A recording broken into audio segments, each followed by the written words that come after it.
So this girl's out back behind the bar. She's a good girl. She called a car. You got 3 motherfuckers and a big white van, 2 dumb friends and 1 mean man. Well, she'll fucking kill you. She wins every fight. She's gonna rock your shit by the end of the night. And the only advantage that a killer has is they think they have the right. I listen to a lot of true crime. I listen to it at night.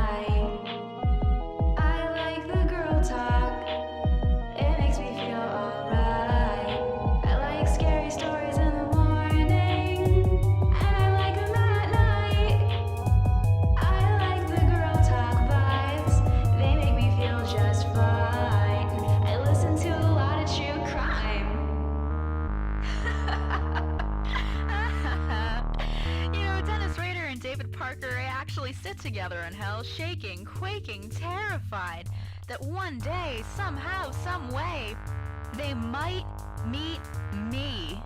They took our girls away from home.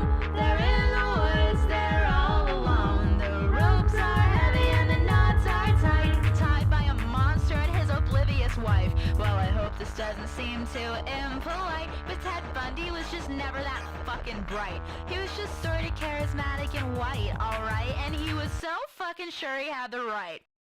But he's ugly, and I'm glad he's dead, cause there was no fucking candle in his pumpkin head. You're not special for winning a game with someone who you know was never playing. She could have killed you, she had every right. You just caught her off guard tonight, but it's alright, she'll be fine.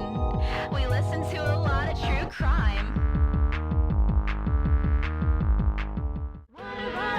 Turned up last night, they found their body but not their hearts. Somebody new must have gone bad.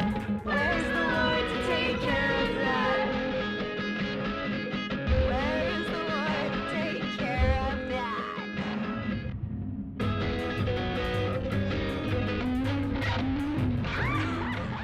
Listen to a lot of true crime. I listen to